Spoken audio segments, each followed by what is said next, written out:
झोला छाप डॉक्टर का एक नाबालिग युवती के साथ अश्लील हरकतें करता हुआ वीडियो वायरल हो गया। तो ऐसे में मझगवां एसडीएम द्वारा टीम गठित कर आरोपी डॉक्टर के क्लिनिक पर छापा मारा गया। तो जांच के दौरान क्लिनिक में गर्भ निरोधक दवाइयों के साथ या अन्य दवाइयां बरामद की गयी। तो वहीं आरोपी डॉक्टर अब फरार है, तो अब क्लिनिक को सीज कर दिया गया है। एक वीडियो वायरल हुआ था जिसकी जांच के लिए अभी द्वारा टीम गठित करके इसमें कार्यपालिक मजिस्ट्रेट मैं नितिन कुमार, डीएमओ तरुण त्रिपाठी जी और स्थानीय पुलिस, इन्होंने मौके पर जाकर चेक किया, जिसमें पाया कि कुछ एक औषधियाँ वहाँ पर प्राप्त हुई जिसे सील किया गया। हालांकि वहाँ पर डिस्पेंसरी में डॉक्टर मौजूद नहीं थे। डॉक्टर को पड़ोस की जो मेडिकल दुकान है वहाँ से फ़ोन नंबर लेकर बुलाया गया, लेकिन मौके पर उपस्थित नहीं हुआ। वो एक वीडियो वायरल हुआ था, उसके कारण से छापेमार कार्रवाई हुई है। हमने छापेमार कार्रवाई में पाया कि एक डॉक्टर है जो कि उनके पास कोई डिग्री डिप्लोमा का कोई सर्टिफिकेट नहीं है, फिर भी वो डॉक्टर लगाए हुए हैं। अब हम उन्हें लेटर लिख के उनसे पूछेंगे कि ये डॉक्टर लगाने का कहाँ से आपको सर्टिफिकेट मिला है।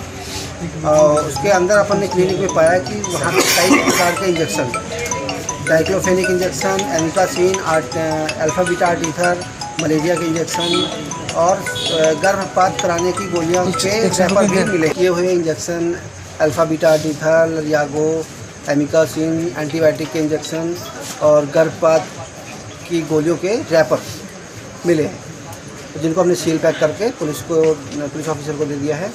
बाकी हम लोग उन्हें नोटिस देंगे, माननीय एसडीएम साहब के निर्देश अनुसार होगा अपनी कार्रवाई।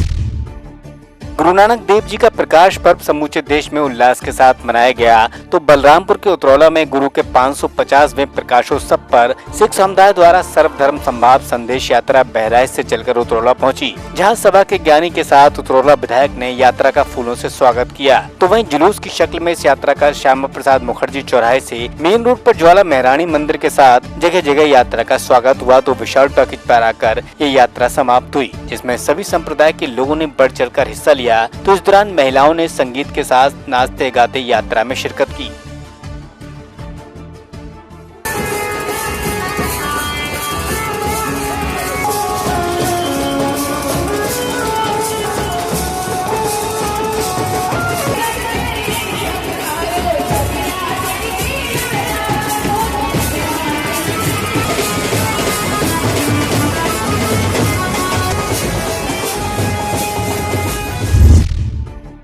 भाजपा दिल्ली प्रदेश अध्यक्ष एवं सांसद मनोज तिवारी मथुरा पहुंचे, जहां उन्होंने राम जन्मभूमि मसले पर कहा, जो मामला बीते लंबे अरसे से लंबित है, अब उस पर कोर्ट फैसला देने वाली है, जो हम सबको स्वीकार करना होगा। उन्होंने कहा कि उनको पूरी उम्मीद है कि फैसला मंदिर के पक्ष में होगा। तो वहीं मनोज तिवारी ने दिल्ली सरकार पर निशाना साधते हुए कहा कि दिल्ली के प्रदूषण को रोकने में केजरीवाल सरकार विफल हो गई है। ऐसे में हरियाणा के किसानों पर आरोप लगाना सरासर गलत है। इसी के साथ बता दें कि साध्वी ऋतंबरा के आश्रम में नेत्र शिविर के समापन कार्यक्रम में भाग लेने यहाँ सांसद मनोज तिवारी आए थे। तो इस दौरान उन्होंने गीत भी सुनाए।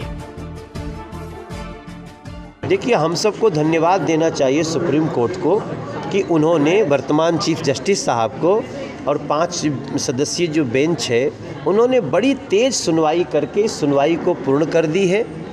और अब बारी है निर्णय की। अब जो भी निर्णय आए उसको देश को स्वीकार करना चाहिए। हमारा विश्वास है कि निर्णय हमारे पक्ष में आएगा। हमने जितने साक्ष्य दिए हैं, जितनी बातें हुई हैं, इसमें संसार में कोई व्यक्ति ये नहीं कह रहा है कि भगवान राम के अस्तित्व पे कोई प्रश्न है। तो देखिए, बहुत बार ऐसा होता है कि हमारे जो बहुत लंबे समय तक प्रतीक्षा की जाए तो अपने आप ही उसका जब कोई निर्णय आता है, अभी तो निर्णय भी अभी तो आना बाकी है। तो निश्चित रूप से कुछ ऐसे लोग भी होते हैं देश और समाज में जो हमारे देश में अस्थिरता पैदा करना चाहते हैं। हम अपने उत्साह में अगर ऐसी ताकतों का, जो असामाजिक ताकतें हैं जो भारत को तोड़ना चाहती हैं, अगर हम उनको अपने उत्साह में आके मौका देंगे तो ये एक जिम्मेदार नागरिक का कर्तव्य नहीं है, ये उसकी भूमिका नहीं है। हाँ, हमें प्रसन्नता है, लेकिन प्रसन्नता को भी भगवान कृष्ण ने कहा कि अपने सुखों को, दुखों को, अपनी खुशियों को शमन करना आना, वो भी एक बहुत ज़रूरी होता है। देश जो है, मैं समझती हूँ पूरा हिंदू समाज ही नहीं अपितु बहुत सारा निष्पक्ष मुस्लिम समाज भी चाहता है कि राम मंदिर का विषय जो है वो ये विषय ना रहे और मंदिर बन जाए। तो सारी सज्जन शक्तियाँ चाहती हैं, लेकिन हमारा उत्साह जब अति उत्साह होता है तब फिर बहुत सारे ऐसे असामाजिक तत्व होते हैं जो अपना काम कर गुजरते हैं। इसीलिए विहिप के द्वारा ये पत्र जारी किया गया कि हमें अपनी प्रसन्नताओं को मर्यादा के साथ ही व्यक्त करना है, उसके लिए उन्माद पैदा करना ये उचित नहीं होता, इसका ही वो पत्र प्रेषित किया गया है। बांदा में विवाद की सूचना पर झगड़ा निपटाने गई पुलिस पर एकाएक शराबियों ने हमला बोल दिया तो भीड़ के हमले में 2 पुलिसकर्मी चोटिल हो गए। तो पूरे मामले में पुलिस ने कार्रवाई करते हुए 8 लोगों को पुलिस ने हिरासत में लिया है। तो बता दें कि मामला देहात कोतवाली के महोखर गांव का है, जहां कुछ शराबियों ने एक युवक को पीट दिया, जिसकी सूचना पर पहुंची पुलिस ने आरोपियों को पकड़ने का प्रयास किया तो इस बीच अन्य ग्रामीण इकट्ठा हो गए और पुलिस पर हमला बोल दिया गया। अब पुलिस ने 8 को हिरासत में लेकर बाकी की तलाश शुरू की है।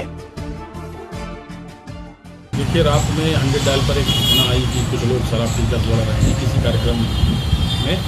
तत्काल जो है 100 डायल की मोटरसाइकिल गई और क्योंकि लोग ड्रिंक किए हुए थे तो 100 डायल वाले कांस्टेबल थे, उनके साथ भी उन लोगों ने बदतमीजी और धक्का किया। उसकी सूचना पर तत्काल इंस्पेक्टर कोतवाली देहात मौके पर पहुँचे। मौके पर ही कुछ लोग तो भाग गए, लगभग 8 लोगों को पकड़ लिया गया है और उचित धाराओं में अभियोग पंजीकृत करके आवश्यक कार्रवाई की जा रही है। सुप्रीम कोर्ट के आदेश के बावजूद किसान अपने खेत में पराली जलाने से नहीं हिचक रहे। प्रशासनिक अमले की सुस्ती किसानों के हौसले को और बढ़ाती है, तो वहीं दिन में तो कहीं रात में पराली जलाकर वायु को प्रदूषित किया जा रहा है। साथ ही अधिकारियों का दावा है कि पराली न जलाने के लिए किसानों को जागरूक किया गया है। इसके बावजूद भी पराली जलाने वाले किसानों के खिलाफ कोई कार्रवाई नहीं की गई। पराली जलाने के बाबत एसडीएम राकेश श्रीवास्तव का कहना है कि सभी थानेदारों व राजस्व लेखपालों को निर्देशित किया गया है कि किसान पराली न जलाएं। यदि ऐसा होता है तो किसानों को चिन्हित कर उनके खिलाफ कार्रवाई की जाएगी। तो वहीं एसडीएम के अनुसार किसानों के खिलाफ 2000 रुपए से लेकर 5000 रुपए तक के अर्थदंड की व्यवस्था की गई है। ऐसे में किसानों को इसके लिए जागरूक किए जाने की भी आवश्यकता है। हाँ, जो आजकल धान कटने के बाद जो भूसी बचती है, पराली कहते हैं उसको वेस्टर्न यूपी में, उसको जलाना नहीं चाहिए।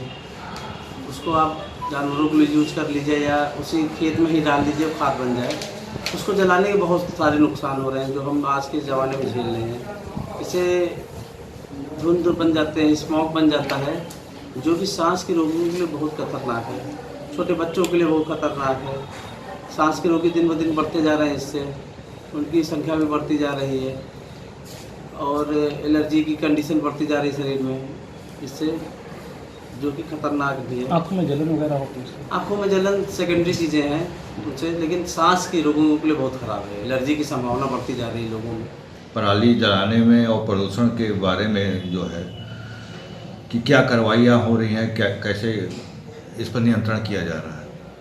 मैं आपको बताना चाहता हूं कि इस संबंध में जो है सभी थानाध्यक्षों को लिखित रूप से आदेश दिया गया है। हमारी राजस्व टीम को भी सभी लेखपालों के माध्यम से निर्देशित किया गया है और आदेश दिया गया है कि कहीं भी पराली जलाने पर माननीय उच्च न्यायालय और जो है हमारे शासन की जो नीति बनाई गई है उसके तहत जो है रोक लगाई गई। सभी को ये आदेश की कापी भी भेज दी गई है, निर्देशित भी किया गया है। जिलाधिकारी महोदय द्वारा भी ये निर्देशित किया गया है। मैं ये भी कहना चाहता हूँ कि ये वास्तव में सिर्फ प्रशासनिक कार्य नहीं है, ये जन जागरण का भी कार्य है और सभी किसानों को, आम जनता को भी इस संबंध में जागरूक होना चाहिए, जागरूक करें। अच्छा, जो ये लोग जला रहे हैं उनके विरुद्ध क्या कार्रवाई की जाएगी? उनके विरुद्ध जो है दंडात्मक कार्रवाई में जो है कुछ तो जो है जेल जाने की भी व्यवस्था है, कुछ दंड लगाने की भी व्यवस्था है, जैसे 2000, 5000 और इस तरह से करके जो है दंड पर जो है लगाएगी। मिर्जापुर जीआरपी पुलिस ने रेलवे स्टेशन पर मुंबई मेल से पश्चिम बंगाल तस्करी कर ले जाए जा रहे सैकड़ों तोतों को ट्रेन से बरामद कर लिया। तो बताते हैं कि तस्कर सैकड़ों तोतों को पिंजरे में बंद कर इन्हें पश्चिम बंगाल ले जा रहे थे। इस बीच किसी ने सूचना जीआरपी को दे दी, जिस पर पुलिस ने ट्रेन में से पिंजरे में बंद 225 तोतों को बरामद किया। मौके से 2 तस्करों को भी जीआरपी पुलिस ने हिरासत में लिया है या पुलिस कार्रवाई कर रही है। मुझे जरिए मुखबिर सूचना मिली कि कुछ व्यक्ति हैं जो तोते ले जा रहे हैं, अवैध रूप से तस्करी हेतु तोते ले जा रहे हैं मुंबई मेल डाउन, और ये लोग पश्चिम बंगाल ले जाते हैं, वहाँ पे बेचते हैं। इस पर हम पुलिस वाले जैसे ही गाड़ी करीब 10 बजे प्लेटफॉर्म नंबर 2 पे रुकी है तो हमको मुखबिर दिखा करके चला गया। देन हम लोग उसको पकड़े तो एक व्यक्ति पकड़ा गया, उसमें उसका नाम था इकबाल, पिता का नाम सरफराज खां, दूसरा है शेख छोटू, पिता का नाम शेख कमाल, और दोनों 16 तालाब हेरोडांगा थाना सदर जिला बर्धमान वेस्ट बंगाल के रहने वाले हैं। ये लोग इलाहाबाद या उसके आसपास के ज़िलों से तोते खरीदते हैं और इनको ले जा कर के 2-4 गुने दाम पर के वेस्ट बंगाल में बेच देते हैं। हम लोगों ने इनको पकड़ा, दोनों ने अपना जुर्म कबूल किया और इन लोगों के पास कोई तोता ले जाने का कोई लाइसेंस वगैरह कुछ भी नहीं है। ये दूसरी घटना है। इससे पहले भी हमने लगभग 2 महीना पहले के आसपास चंबल एक्सप्रेस से 1250 करीब तोते पकड़े गए थे।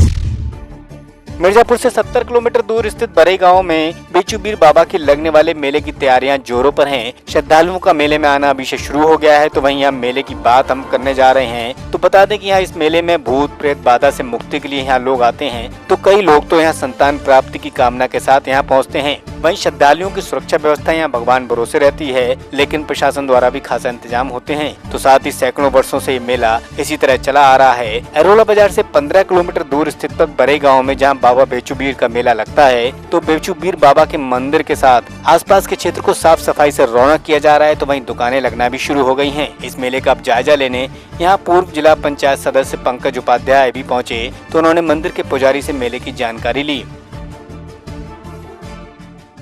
जनपद मिर्ज़ापुर का, नहीं कह सकते हैं पूरे पूर्वांचल का सबसे बड़ा मेला है। यहाँ लगभग 3 दिन का जो मेला होता है, मान्यता है कि लोग दूर दराज से जनपद नहीं अपितु बिहार अन्य प्रदेशों से लोग आते हैं। एक भक्सी नदी है, उस नदी में स्नान करते हैं और चाहे औरत हो या आदमी अपना पहना हुआ कपड़ा वहीं छोड़ देते हैं। लोग नए कपड़े से पहन के जो है आते हैं। बाबा बेचूबीर का यहाँ मंदिर है, जो उसके बाद माता बरहिया का मंदिर है। दोनों जगह की अलग अलग मान्यता है। और यहाँ जो मुख्य रूप से 2 चीज़ों के लिए यहाँ की प्रमुखता है, एक संतान उत्पत्ति और दूसरा प्रेत बाधा। हम लोगों ने देखा है, परखा है। यहाँ 1 लाख में एक रात में लगभग 5 लाख की भीड़ होती है। वह भीड़ किसी प्रशासन में दम नहीं है, हैसियत नहीं कि काबू कर पाए। यह बाबा की देन है।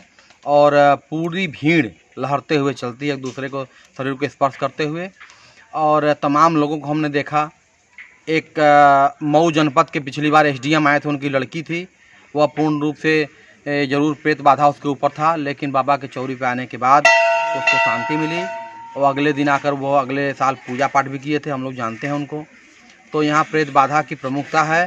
प्रेत बाधा जैसा कि काफ़ी लंबे समय से यहाँ पे चल रहा है आयोजन, तो इसमें आपके संज्ञान में क्या? बड़ी माता बेचूबीर का स्थान है। मान्यताएँ ये हैं कि भूत प्रेत संबंधित जो भी समस्याएं हैं यहाँ पर दर्शनार्थी लोग आते हैं, उनकी मनोकामना की पूर्ति होती है। तो बच्चे वगैरह पैदा नहीं होते हैं, वो भी आते हैं तो उनकी भी मनोकामना की पूर्ति होती है। जो जैसा दर्शनार्थियों की मांग होती है, मन्नत होती है, वो अभिलाषा लेके आते हैं, वो भी यहाँ पर सब उनकी। यहाँ पर कहाँ से लोग आते हैं और कितनी संख्या में भीड़ रहती होगी? लगभग 4-5 लाख के लगभग जन की भीड़ होती है। उत्तर प्रदेश, बिहार, झारखंड, छत्तीसगढ़, अन्य प्रदेशों से आते हैं। मुरादाबाद की भगतपुर पुलिस को बड़ी कामयाबी उस समय हाथ लगी जब लूटपाट करने वाले एक अंतर्राज्यीय गिरोह को पुलिस ने दबोच लिया। तो गिरोह के 4 सदस्यों को पुलिस ने गिरफ्तार किया है, जबकि अन्य लोग अभी फरार हैं, जिनकी पुलिस को तलाश है। तो वहीं पुलिस को आरोपियों के पास से लूट की गई मोटरसाइकिल के साथ नकदी और सोने के कुंडल भी बरामद हुए हैं। थाना भगतपुर में एक लूट की घटना हुई थी, जिसमें कुछ व्यक्तियों को रोका गया था और उनसे लूटपाट की गई थी। इस संबंध में थाने पर केस क्राइम रजिस्टर किया गया था और उसका खुलासा किया गया है, जिसमें घटना में 6 लोग शामिल थे, जिसमें 4 लोगों की अरेस्टिंग हो गई है और एक ऑलरेडी जेल में है दूसरे क्राइम में दूसरे थाने से। एक अभियुक्त शेष है जिसकी गिरफ्तारी के प्रयास चल रहे हैं। तो इनका क्या आपराधिक इतिहास है? इनका जो मुख्य अभियुक्त है, इसका लगभग 30 अभियोग इस पर पहले से पंजीकृत हैं और ये उत्तराखंड राज्य में और विभिन्न जनपदों में क्राइम करता है। और इनका जो मोडस ऑपरेंडी है वो मुख्य रूप से ये आसपास के जो ग्रामीण क्षेत्र के लिंक मार्ग हैं उनको चुनते हैं और वैन से ये आते हैं और वैन इनको छोड़ के चली जाती है और घटना के बाद ये पुनः फिर उस गाड़ी में सवार होकर वापस अपने जगह पे चले जाते हैं। तब कितने लोगों को उसके साथ इन्होंने घटना को लूट को अंजाम दिया और कितने रुपए की लूट? ये घटना में 10,000 रुपये गए थे, 2 मोबाइल और सोने के 2 कुंडल गए थे, जिसमें से 1 मोबाइल और लगभग 2500 रुपये की बरामदगी की गई है। इसके अलावा जो घटना में इनके द्वारा तमंचे वगैरह इस्तेमाल किए गए थे उसको भी बरामद किया गया है। शेष अभियुक्त जिसकी गाड़ी से आए थे वैन से, वो भी हमारे केस में वांछित है और उसकी भी जल्दी अरेस्टिंग की जाएगी।